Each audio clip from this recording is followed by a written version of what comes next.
بسم اللہ الرحمن الرحیم. آپ دیکھ رہے ہیں وومن ٹی وی اور میں ہوں آپ کے میزبان کرن قاسم. ناظرین، آج ہمارے ساتھ موجود ہیں سابق وزیر اعلیٰ گلگت بلتستان حافظ حفیظ الرحمان صاحب. آج ہم ان سے کہیں گے گلگت بلتستان کے عوامی مسائل کے حوالے سے کچھ گفتگو. السلام علیکم سر. جی وعلیکم السلام. ہم سب سے پہلے آپ کو اپنے پروگرام میں خوش آمدید کہتے ہیں. سر، یہ جو آج کل جو آئینی عبوری صوبے کے حوالے سے جو بات چل رہی ہے اور کچھ ہی 1 منتھ میں شاید وزیر اعظم پاکستان خود گلگت بلتستان آ کے اس کے اعلان کرنے والے اسٹیٹس کی تیاری مکمل ہو چکی ہے. ایک طرف آئینی عبوری صوبے کے حوالے سے بات ہو رہی ہے، دوسری طرف کونسل کے الیکشن کی بھی بات چل رہی ہے. تو آپ کیا سمجھتے ہیں کہ یہ دونوں ایک ساتھ ممکن ہے یا نہیں؟ دیکھیں، بسم اللہ الرحمن الرحیم. سب سے پہلے تو وومن ٹی وی کے حوالے سے آپ نے ایک اچھی کاوش کی ہے. ہماری بہنوں نے مل کے ہماری دعا اللہ کو کامیاب کرے. جہاں تک بات رہی اس وقت یہ جو فیڈرل گورنمنٹ کے اعلانات اور ان کے دعووں کی، پاکستان میں کوئی ایسا شخص ہے جو کہہ سکے ان کی یہ جو بات ہے وہ سچ ہے، صحیح ہے؟ اور یہ جو آئینی حقوق کے حوالے سے تقریباً میں نے بھی 2 سال ان کے ساتھ ایز اے چیف منسٹر جو ہے وہ لڑائیاں لڑتا رہا ہوں. اس کے بعد سقوط کشمیر ہو گیا. اس وقت کچھ اور قوتیں رکاوٹ تھی. سقوط کشمیر کے بعد جو ہے وہ اس پہ کچھ پیش رفت آگے بڑھنے کے امکانات تھے. وہ عمران خان صاحب کی میں سمجھتا ہوں انا پرستی، خود غرضی اور ان کی جہالت کی وجہ سے جو اس نے ماحول بنانا تھا، جو افہام و تفہیم کا وہ نہ بنانے کی وجہ سے، انا پرستی کی وجہ سے وہ ماحول نہیں بن سکا. اب روز ہم سنتے ہیں کہ یہ خان صاحب آنے، انہوں نے تو آ کے 15 نومبر کو یہاں 1 نومبر کو اعلان کر دیا تھا نا الیکشن کے لیے، پری پول ریگنگ کے لیے. وہ خان صاحب قدم سے نفسی جہاں تشریف لائے تھے، یہاں کے جھوٹے سچے جو بھی اعلانات کیے تو سن کیے ہیں.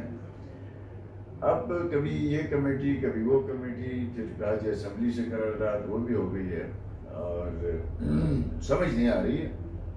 اس لیے کہ ہم جب گورنمنٹ میں تھے جو ڈیولپمنٹ ہوتی تھی ہم یہاں کے سیاسی جماعتوں کو، پریس کو، میڈیا کو آگاہ کرتے تھے. اب اس وقت پرابلم یہ ہے کہ ہمارے صوبے کی طرف سے جو نمائندگی ہے، ہمارے چیف منسٹر صاحب جاتے ہیں، ان کو چاہیے آ کے بتائیں سر پر سر کیا سرائیوں پہ تو نظام نہیں چل سکتا. سر، جب آپ وزیر اعلیٰ تھے اس ٹائم بھی سرتاج عزیز صاحب کی سربراہی میں ایک کمیٹی بنی تھی. آج اعلان ہونا ہے، کل اعلان ہونا ہے آئینی صوبے کے حوالے سے، لیکن وہ جاتے جاتے آخر سر یہ اہم مسئلہ ہے کیا؟ اس میں رکاوٹ کون ہے؟ آخر عوام کو سچ کیوں نہیں بولا جاتا؟ جب بھی الیکشنز یہاں پہ ہوتے ہیں تو آئینی صوبے کے حوالے سے بات چلتی ہے. ہر سیاسی پارٹی ہے وہ جو اپنا منشور کے حصے اس کو بناتی ہے، اسی طرح وہ عوام سے ووٹ لینے میں بھی کامیاب ہوتی ہے. ووٹ لینے کے بعد پھر وہ اس مسئلے کو دبا دیتے ہیں، مختلف کمیٹیاں بنا کے اس مسئلے کو کبھی ایک کمیٹی کے شکل میں، کبھی دوسری کمیٹی کے شکل میں. آپ خود وزیر اعلیٰ رہ چکے ہیں، آپ کو ان تمام چیزوں کے بارے میں بخوبی علم ہے. تو آخر یہ سچ ہے کیا؟ سچ تو یہ ہے کہ سچ ہم سننے کے لیے تیار ہیں. میں بولوں گا تو شاید کل اس کا سچ بولے تاکہ اس کا جو ایک ماحول ٹاپک ہے نہیں وہ ہے. ہمیشہ ختم ہو جائے گا. دیکھیں اس پہ نہیں، دیکھیں اس پہ بہت سی مشکلات ہیں. مشکلات ایسی ہیں کہ اس کے لیے اگر کوئی سنجیدہ گورنمنٹ ہو، پہلی بات تو یہ ہے کہ کسی بھی پارٹی کے لیڈر نے جی بی میں آ کے یہ نہیں کہا ہم اس کو آئینی صوبہ بنائیں گے. بالکل. مجھے بتائیں کیا نواز شریف صاحب نے یہاں جلسہ کیا تھا، انہوں نے یہ اعلان کیا تھا کہ میں اس کو آئینی صوبہ بناؤں گا؟ ایسا کوئی اعلان نہیں کیا تھا. ہم خواہ مخواہ نیشنل پولیٹیکل پارٹیز کے اوپر بلیم نہ ڈال دیں. ہماری خواہش ہے، نواز شریف صاحب نے کہا تھا کہ ہم ایک اعلیٰ سطحی کمیشن قائم کریں گے کہ اس مسئلے کا حل نکالیں. اس پہ سرتاج عزیز کمیٹی بنی. اس کے علاوہ جتنے اعلانات نواز شریف صاحب نے کیے تھے الحمدللہ وہ سارے پورے ہو گئے. اس کے بعد آپ دیکھیں سرتاج عزیز کمیٹی میں نے تو کبھی ایسی میری ایک سٹیٹمنٹ دکھا دی جس میں یہ کہا، میں نے کہا کل بننے والا ہے، پرسوں بننے والا ہے. یہ میڈیا کے دوستوں کی خبریں ہوتی تھی. ہم نے کبھی بھی یہ نہیں کہا. ہم نے یہ کہا کہ بھئی ہم اس پہ لگے ہوئے ہیں. 2 سال ایک کمپریہنسو قسم کا ڈاکومنٹ بنانے میں لگ گئے. اس کے بعد چونکہ اس کے 2 حصے تھے، ایک انتظامی طور پر اس کو ڈیوالو کرنا، وہ فیڈرل گورنمنٹ کے ہاتھ میں تھا، اس کے لیے کوئی آئینی ترمیم کی ضرورت نہیں تھی. تو فیڈرل گورنمنٹ نے وہ سارے اختیارات 2018 کے آرڈر میں جو کسی بھی صوبائی اسمبلی کے پاس ہیں وہ آپ کو دے دیے. اب ایشو آیا جی اس کی لیجیٹمیسی کا. ہمیں نیشنل اسمبلی میں نمائندگی نہیں ملی, ہمیں سینٹ میں نہیں ملی, اور ہمارا جو نظام تھا وہ ایگزیکٹو آرڈر پہ بنا, وہ آپ کا کانسٹیٹیوشنل کور اپ نہیں ملا. اس کے لیے جو کانسٹیٹیوشنل آپ کو جو کور اپ دینا ہے اس کے لیے پارلیمان کی 2/3 میجورٹی چاہیے. پارلیمان کون سی؟ National assembly. اس 2/3 میجورٹی میں جب ہم نے کوشش کی پارلیمان میں کنسنسس کے لیے, تو اس وقت عمران خان صاحب کی جماعت نے اس کو اپوز کیا. شاہ محمود قریشی کے پاس میں خود گیا ہوں, میرے ساتھ 4 میرے وفاقی وزراء گئے ہیں. میں خورشید شاہ صاحب کے پاس گیا ہوں پوری کمیٹی لے کے, نواز شریف صاحب کے کہنے پہ کہ یہ بل ہماری فیڈرل گورنمنٹ پارلیمان میں پیش کرنا چاہتی ہے, آپ مہربانی کر کے اس میں جو ہے وہ سپورٹ کریں. انہوں نے صاف انکار کیا. ہماری پنڈی کے ساتھ جو ہے وہ معاملات ٹھیک نہیں تھے آخری 2017-16 میں, اور اس وقت جو ہے وہ پنڈی کے دوست جو ہے وہ نہیں چاہتے تھے کہ بھائی گلگت بلتستان میں جو ہے وہ آئینی صوبہ بن جائے. کیا آپ وہ چاہتے ہیں سر؟ اب وہ چاہتے ہیں. میں آپ کو تھوڑا سا یہ عرض کر لوں, اب دیکھیں کہ ہماری پوری کوشش کے باوجود اس وقت اپوزیشن نے ساتھ نہیں دیا, اداروں نے ساتھ نہیں دیا. اس کی وجہ سے ہم نے پھر کیا کیا, ہم نے ٹائم ضائع کیے بغیر اختیارات کی منتقلی کروا دی جی بی میں. وہ سارے اختیارات جو ہیں وہ کشمیر افیئر سے اٹھا کے منرل, ہائیڈرو, ٹوریزم, فارسٹ, وہ سارے آ گئے یہاں پہ. اب انہوں نے ایک نیا سلسلہ شروع کیا. 5 اگست ہو گیا, سکوت کشمیر ہو گیا. موجودہ جو ہے وہ پرائم منسٹر صاحب کی نااہلیوں کی وجہ سے. یہ کیوں ہوا؟ یہ بھی اس کی میں سمجھتا ہوں ذمہ دار ہے. جب آپ ملک میں اتنی پولرائزیشن پیدا کرتے ہیں, تقسیم پیدا کرتے ہیں, ایک قوم کو ٹکڑوں میں بانٹ دیتے ہیں, وہاں ہر بات پہ لڑائیاں شروع کروا دیتے ہیں. انڈیا نے اس سے موقع سے فائدہ اٹھایا کہ ملک یکجا نہیں ہے, وار کرو. انہوں نے وار کیا. اب اس کے بعد ہماری جو ہے وہ اسٹیبلشمنٹ یہ سمجھتی ہے, اور اب اس علاقے کو کسی نہ کسی طور پر کانسٹیٹیوشنل نظام کا حصہ بنانا چاہیے. ہمیں حیرانگی ہوتی ہے کہ اس طرح پالیسی شفٹ جو آتا ہے اس کے لیے ڈیبیٹ ہونی چاہیے. پہلے آپ یہ کہیں کہ جو صوبہ بنائے گا وہ ملک دشمنی ہے صوبے کے حوالے سے. اب جو صوبے کی مخالفت کرے گا اس کو کہا جائے گا یہ نیشنل انٹرسٹ کے خلاف ہے. تو یہ باتیں مناسب نہیں ہیں. اب خان صاحب چونکہ ایک دعویٰ کرتا ہم 1 پیج پہ ہیں, اسٹیبلشمنٹ ہم سب جو ہے وہ 1 پیج پہ ہیں. ہم بھی کہتے ہیں جی بلکہ 1 پیج پہ ہو کے آج جو ہے وہ تیل کا جو ریٹ ہے وہ آپ کا جو ہے وہ 90 روپے سے 65 روپے سے 150 روپے تک ہو گیا ہے. مہنگائی آسمانوں کو چھو رہی ہے, ملک تباہی کے دانے پہ کھڑا ہے. تو چلیں ٹھیک ہے, وہ الگ بحث ہے. تو اب آپ یہ پارلیمان میں پیش کیوں نہیں کر رہے ہیں؟ وہی رپورٹ تو وہی ہے جو سردار عزیز کمیٹی نے بنائی, جس کا میں بھی سیکریٹری ہوں. اب آپ نے اس کو پارلیمنٹ میں لے کے جانا ہے. اس کے آئین کے اندر کوئی 13-14 شکیں بنتی ہیں جس میں 2/3 میجورٹی سے 297 کے قریب ممبران کی سپورٹ چاہیے. اب ایشو یہ ہے ٹرسٹ ڈیفیسٹ کا ہے. یہ سمجھنے کی بات ہے. پہلے سیاسی جماعتیں کرنا چاہتی تھی, ان کو کرنے نہیں دیا گیا. اب جو قوتیں کروانا چاہتی ہیں سیاسی جماعتیں انکلوڈنگ عمران خان اور پی ٹی آئی جو ان کی پپٹ ہے, وہ بھی یہ سمجھتے ہیں کہ ہم اگر یہ کام کریں گے, اگر اس کا سائیڈ افیکٹ نکلا تو اگر خدا کوئی سائیڈ افیکٹ نکلا تو یہ کہیں گے کہ جی یہ تو ہمارا تو کوئی رول نہیں, یہ تو پارلیمان نے کیا. اگر اچھا ہو گیا تو کہیں گے جی ہم نے کروایا. یہ ٹرسٹ ڈیفیسٹ ہے پولیٹیشین اور اسٹیبلشمنٹ کے درمیان. یہ نہیں ہونا چاہیے. یہ نیشنل سیکیورٹی کا ایشو ہے گلگت بلتستان کا معاملہ. ہم سمجھتے ہیں جنرل باجوہ صاحب نے ایک میٹنگ کی جس میں سارے اپوزیشن رہنماؤں کو انہوں نے دعوت دی. اس دن میں بھی اسلام آباد میں تھا. میری جماعت نے مجھ سے بھی پوچھا, ہم نے کہا جی ٹھیک ہے آپ ضرور جائیں. شہباز شریف صاحب گئے, بلاول صاحب گئے, سارے جو ہے نیشنل لیڈر گئے. وہاں پہ 1 پوائنٹ ایجنڈا تھا کہ گلگت بلتستان کا جو نظام مسئلہ ہے اس کو ونس فار آل پارلیمنٹ طے کرے, بے شک عارضی طور پہ. وہاں ساری سیاسی جماعتوں نے کہا ٹھیک ہے الیکشن تک آپ اس ایشو کو نہ چھیڑیں. اس کو وہاں چونکہ پاپولر ایشو ہے اس کو الیکشن کے لیے استعمال نہ کیا جائے. الیکشن کے بعد ساری سیاسی جماعتیں بیٹھ کے اس پہ کوئی ہم کنسنسس ڈیولپ کریں گے. اور یہ بات طے ہوئی کہ اس میٹنگ کی کوئی نیوز نہیں چلے گی, کوئی فوٹیج نہیں چلے گی, کوئی اعلان نہیں کرے گا کہ یہ ہوا فلاں ہوا. اسی دن صبح گنڈاپور صاحب نے پریس کانفرنس کی کہ بھائی گلگت بلتستان کو ہم آئینی صوبہ بنا رہے ہیں. پھر عمران خان صاحب کو وہی قوتیں یہاں پہ لے کے آئی 1 نومبر کو، انہوں نے یہاں پہ ایک ڈگوسلا تھا، انہوں نے آئینی صوبے کا اعلان کیا تھا ادھر؟ جی نہیں، انہوں نے بتایا تھا کہ ہم آئینی صوبہ آپ لوگوں کو نہیں خوشخبری نہیں دیں گے۔ دیکھیں یہ خبر ساری صحیح سچی نکال لیں، نہیں اس کی تو زبان ہے نا، وہ چلی ہوئی ہے، ویڈیو ہے، اس نے یہ کہا تھا جی بی کو صوبائی سٹیٹس دیں گے، یہ کہا تھا۔ صوبائی سٹیٹس میں یہی آتا ہے نا سر، انہوں نے آئینی صوبے کا بھی بتایا تھا، نہیں آئینی نہیں عبوری صوبے کا، آپ پوری لوگوں کے میں اسپیچ لیں، خوشخبری دوں گا کہا تھا۔ آپ پوری اسپیچ لے لیں ان کی، اس کو لایا گیا تھا آپ آئینی صوبے کا اعلان کر دیں، اس نے اعلان کیا صوبائی سٹیٹس کا، جو صوبائی سٹیٹس تو پہلے سے ہے، چیف منسٹر ہے، گورنر ہے، اسمبلی ہے، لیجسلیٹو اختیارات صوبوں جیسے ہیں، ایشو یہ ہے کہ کانسٹیٹیوشنل صوبے کا ہے۔ وہیں سر اس سے تو وہ اس کے بعد آپ دیکھ لیں کہ وہ خان صاحب نے بھی یہاں برج کیا کہ وہ نہیں کرنا چاہیے تھا، اس کے بعد اپوزیشن اور گورنمنٹ کے درمیان ایک تناؤ بڑھا۔ 3 سال ہو گئے موجودہ حکومت کو، اس حکومت نے اپوزیشن کے ساتھ سیدھے منہ بات نہیں کی ہے، انہوں نے ایک ایکٹ مل کے نہیں بنایا ہے۔ آئین میں ترمیم جو ہے وہ بہت زیادہ وزاداری مانگتا ہے، آپ کی آپس میں جو ہم آہنگی مانگتا ہے، بڑی ورکنگ ریلیشنز مانگتا ہے اپوزیشن اور حکومت کے درمیان۔ یہ تو ایسے گندگی ملک میں مسلط کر دی گئی ہے کہ جن کے ساتھ آپ ملک کی مفاد کے لیے کوئی بات کرنے کے لیے بیٹھ جاتے ہیں تو وہ کہتے ہیں کہ یہ ہم چینارو مانگتے ہیں۔ انہوں نے تو ایک ایسی کلاس پیدا کی ہے کہ جو سنجیدہ سے سنجیدہ موضوع کو بھی یہ مذاق بنا دیتے ہیں۔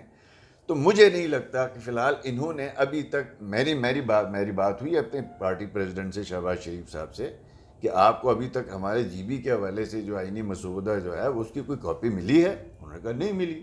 کوئی بات ہوئی؟ انہوں نے کہا کوئی بات نہیں ہوئی ہمارے ساتھ ابھی تک۔ تو اگر یہ کرنا پارلیمان نے ہے، یہ بات ذہن میں رکھیں، باقی سارے اختیارات آپ کے پاس آ چکے ہیں، اب آپ کو جو بھی اختیار ملنا ہے، جو قومی اسمبلی میں نمائندگی ملنی ہے، پروویشنل، یہ آئینی صوبہ لفظ صرف استعمال نہ کریں، اس کا نام ہے پروویشنل کانسٹیٹیوشنل پروونس اسپیشل صوبہ ہے۔ یہ آئینی صوبہ اس کو کہتے ہیں جو آرٹیکل 1 کے اندر ہے، جو 4 صوبے ہیں، ہم ان کی طرح صوبہ نہیں بن رہے ہیں۔ ہماری جو رپورٹ ہے یا اس وقت جو رپورٹ بن رہی ہے وہ آرٹیکل 3 میں ایک امینڈمنٹ کی جا رہی ہے جس میں ٹیریٹریز کا ذکر ہے، ان ٹیریٹریز کے اندر آ کے ہمارا کوئی ذکر نہیں تھا، اب ذکر ہوگا۔ گلگت بلتستان میز چونکہ اس کا جو سٹیٹس مسئلہ کشمیر حل ہونے تک اس کا پروویشنل کانسٹیٹیوشنل پروونس ہوگا، اسی لیے آپ کی سینٹ کی نمائندگی 20 نہیں دی جا رہی ہے، آپ کو 24 نہیں دی جا رہی، 5 دی جا رہی ہے۔ بالکل۔ تو یہ ایک اٹل بات ہے کہ اس وقت بحث حاصل ہے جب تک پارلیمان میں وہ ڈرافٹ پیش نہیں ہوتا۔ پارلیمان میں جس دن ڈرافٹ پیش ہوتا ہے اس سے پہلے کیا کرنا چاہیے، جیسے ہم نے کیا، ہم نے ہوا میں تیر نہیں چلایا، ہم پہلے گئے اپوزیشن کے پاس، اپوزیشن نے نہیں مانا، ہم پارلیمان میں لے کے نہیں گئے، پوائنٹ اسکورنگ نہیں کی ہم نے، اور ہم نے آ کے انتظامی طور پر اختیارات ڈیوالو کیے۔ اب ان کو چاہیے یہ ہے کہ خان صاحب کو، میری خود خان صاحب سے 2-3 دفعہ اس ایشو پہ بات ہوئی، اسی وقت ہی میں نے کہا جی آپ کیوں نہیں بات کرتے اپوزیشن کے ساتھ؟ انہوں نے کہا نہیں ہم صوبے کے حق میں ہے ہی نہیں۔ نیشنل سیکیورٹی کونسل کی میٹنگوں میں 3 دفعہ عمران خان صاحب نے یہ کہا کہ جاؤ حفیظ الرحمان جی بی میں جا کے کہہ دو یہ صوبہ نہیں بن سکتا۔ یہ تو جھوٹ بولتے ہیں، جنوبی پنجاب کے نام پہ صوبے کے حوالے سے کتنا جھوٹ بولا ہے انہوں نے۔ اور سر جس طرح ابھی آئے روز آئینی کمیٹی کے حوالے سے یہ لوگ جا رہے ہیں اسلام آباد میں، جو میٹنگز وغیرہ کر رہے ہیں صوبے کے حوالے سے، وزیر اعلیٰ جا رہا ہے اس میٹنگ میں پیش ہو رہا ہے، تو سر وہ سب کوئی ڈرامہ ہے یا؟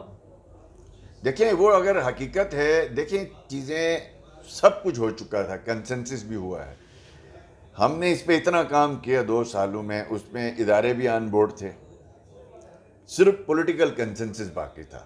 بالکل ڈرافٹ سارے بن چکے تھے بالکل۔ منسٹری آلریڈی انوالو تھی، وزارت امور کشمیر، فارن افیئر، لا منسٹری، یہ ساری منسٹری آلریڈی وہ ڈرافٹ کا حصہ ہیں۔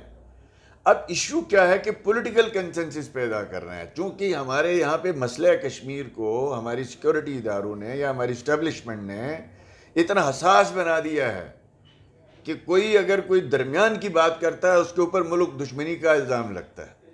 اب حریت کانفرنس جو ہے وہ سری نگر میں جو بیٹھی ہے وہ پروویشنل کانسٹیٹیوشنل پروونس کی مخالف ہے۔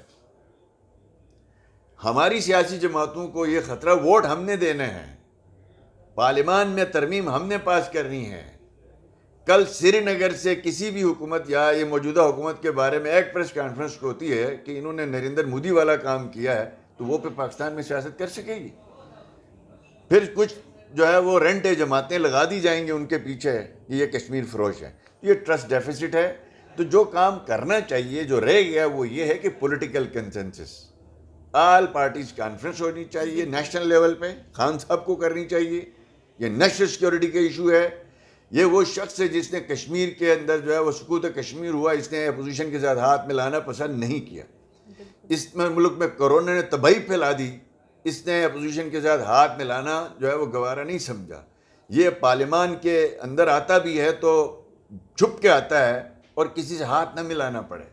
جو شخص نریندر مودی کو مس کالے مارتا ہے وہ اپنے اپوزیشن کے ممبران سے جی بی کے حوالے سے نیشنل ایشوز کے اٹھایا نا فون کل، وہ بات کرے اب شہباز شریف صاحب کے ساتھ، بلاول صاحب کے ساتھ، مولانا فضل الرحمان کے ساتھ، اور بلائے پارلیمانی جو ہے وہ میٹنگ بلا لیں، اسمبلی میں ڈیبیٹ کروا لیں تو پھر پتہ چلے گا. ابھی باقی تو ساری یہ کہانیاں ہیں.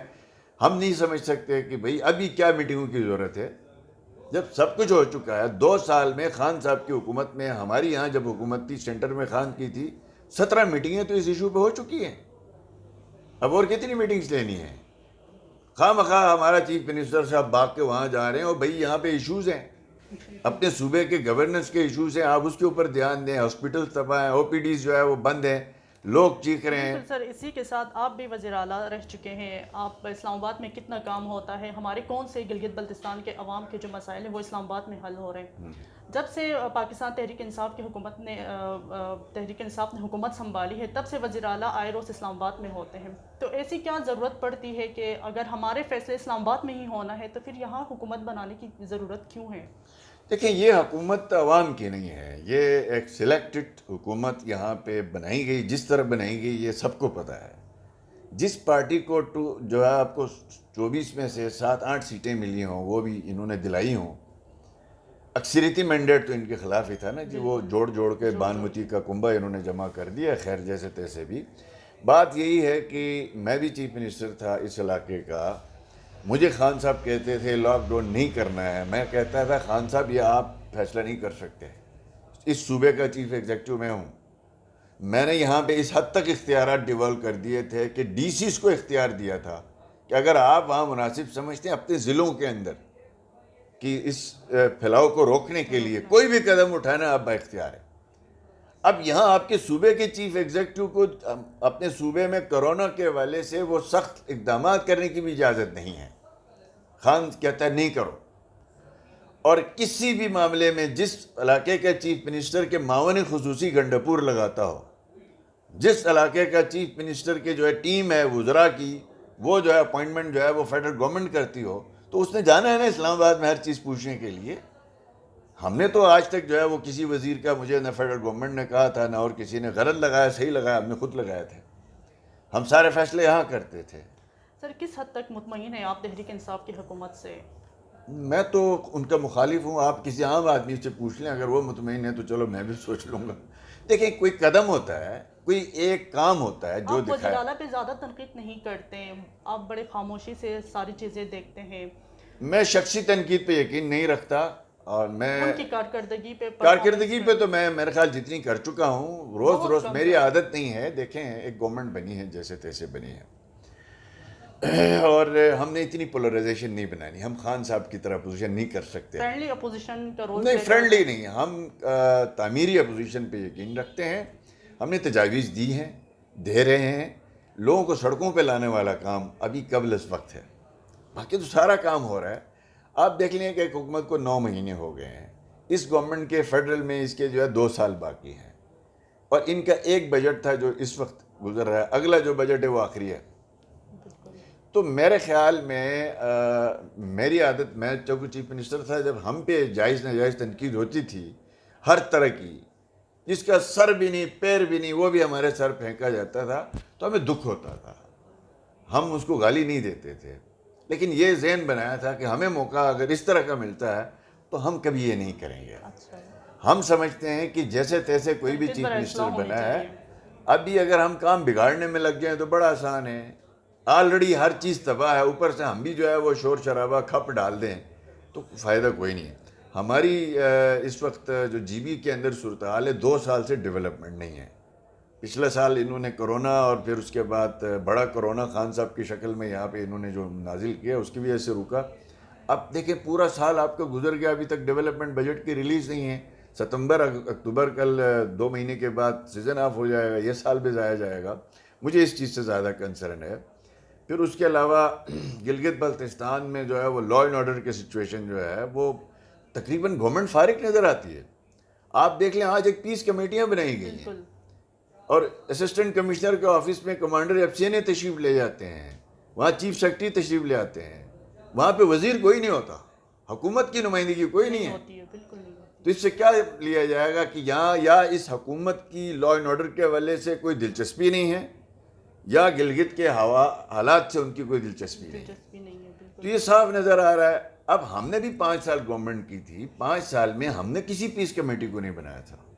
ہم نے کہا ہمارے پاس منتخب نمائندے ہیں, وہ جائیں گے عوام کے پاس, وہ خود ڈیل کریں گے. ہم یہ تیسری قوتوں کے نمائندوں کو کیوں بٹھائیں گے لا کے حکومت میں؟ ہمیں بہت کہا گیا کہ آپ جو ہے وہ جرگہ بنا لیں, تشکیل دیں. ہم نے کہا نہیں, گورنمنٹ آف ڈے کا کام ہے, ڈی سی اپنا کام کرے, ایس پی اپنا کام کرے.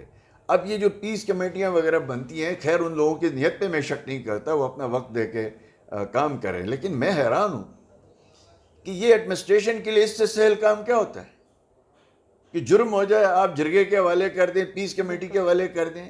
بھائی یہ فاٹا نہیں ہے, یہ ایک سیولائز علاقہ ہے, قانون ہے یہاں پہ, آپ کی ایڈمنسٹریشن ہے, آپ کی پولیس ہے, آپ کے لا انفورس ادارے ہیں. صحیح اور غلط کا فیصلہ تو ایڈمنسٹریشن اور گورنمنٹ نے کرنا ہے, ان کو کورٹ آف لا میں لے کے جانا ہے. یہ کون سی طریقہ کار آ گیا کہ مٹی پاؤ جناب, وہ صلح کراؤ, جرگے کرو. یہ کام جو ہے وہ دیر پا نہیں چلے گا.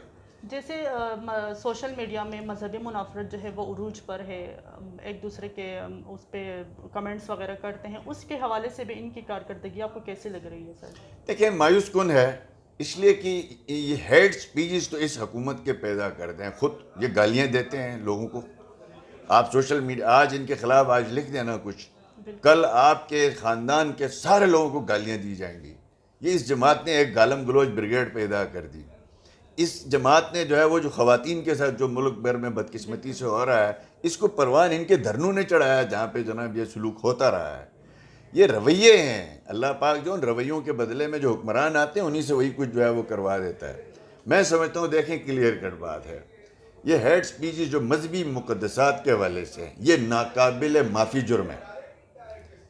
قرآن کہتا ہے الفتنۃ اشد من القتل, فتنہ جو ہے وہ قتل سے خطرناک ہے. فتنہ کیا ہے؟ میں آپ کے جذبات بھڑکاؤں, آپ دوسروں کو جذبات بھڑکائیں, فتنہ پھیلتا ہے. آج کل سوشل میڈیا میں یہی چل رہا ہے, یہی ہو رہا ہے. تو اس پہ بڑی سختی ہونی چاہیے. خاص طور پہ میں کہہ رہا ہوں, دیکھیں حضرت علی رضی اللہ تعالیٰ عنہ کا اپنا مقام ہے, حضرت ابوبکر صدیق رضی اللہ تعالیٰ عنہ کا اپنا مقام ہے. کوئی ان کو کس طریقے سے مانتا ہے, کوئی کس طریقے سے مانتا ہے. خلفائے راشدین کو ماننا نہ ماننا الگ ایشو ہے, ان کی شان میں گستاخی کرنا یہ سب سے بڑا ظلم ہے. یہ ایران کے جو ریبر ہیں ان کا فتویٰ آ چکا ہے کہ یہ حرام پھیل ہے, یہ ظلم ہے. پھر یہاں ہو رہا ہے. تو ہمارے اہل تشیع علماء سے میری گزارش ہوگی خاص طور پہ کہ یہ میں نہیں سمجھتا یہ آپ کا عقیدہ ہے, آپ حضرات سختی سے ان کو خود کنڈم کریں. اہل سنت کے علماء سے میری گزارش ہوگی کہ دل آزاری ایک ایسا کام ہے کہ اس کو ہر صورت روکیں. قرآن نے کہا وَلَا تَسُبُّوا الَّذِينَ يَدْعُونَ مِن دُونِ اللَّهِ فَيَسُبُّوا اللَّهَ عَدْوًا بِغَيْرِ عِلْمٍ. تم کسی کی جھوٹے خدا کو گالی مت دیں, دو کہ تیش میں آ کے تمہارے سچے خدا کو گالی دیں. ہمارا دین پیار و محبت کا دین ہے, یہ انسانیت کا دین ہے. اس کو ہم نے کیا بنایا ہوا ہے؟ یہ صرف اور صرف گورنمنٹ کی رٹ نہ ہونے کی وجہ سے یہ پرابلمز آ رہے ہیں. اور پھر اس علاقے میں حکومت کو چاہیے, میں ابھی تک جو دیکھ رہا ہوں ان 9 مہینوں میں, حکومت نام ہے انسٹیٹیوشنز کے ساتھ مل کے چلنے کا. حکومت 4 ممبرون پہ مشتمل حکومت نہیں ہوتی ہے, حکومت کے ساتھ ادارے ہوتے ہیں. اس وقت میں دیکھ رہا ہوں کہ حکومت کی پرواز الگ ہے, اداروں کی پرواز الگ ہے. یہ خطرناک بات ہے جی بی کے لیے. یہ بہت بڑا ٹرسٹ ڈیفیسٹ ہے اداروں اور گورنمنٹ کے درمیان. ہم افورڈ نہیں کر سکتے, خدا نخواستہ یہاں کوئی بڑا مسریپ ہو جائے. اس لیے میری گزارش ہے حکومت سے بھی کہ آپ دیکھیں, میں بھی جو ہے اداروں کا سیاسی انوالومنٹ پہ میں سخت مخالف رہا ہوں. میری جماعت کا ماٹو ہے سول سپریمیسی, ووٹ کو عزت دو. تو میں یہ سمجھتا ہوں, لیکن جب میں گورنمنٹ میں ہوں تو ہم نے اداروں کو ساتھ لے کے چلنا ہے, کیونکہ ہم نے ڈیلیور کرنا ہے. اگر آپ نے ڈیلیور نہیں کرنا ہے، آپ نے صرف خواہ مخواہ کے پنگے لینے ہیں، اگر آپ کے انسٹیٹیوشن آپ کے ساتھ ایز اے ٹیم ساتھ نہیں ہوں گے تو کوئی چیف منسٹر کامیاب نہیں.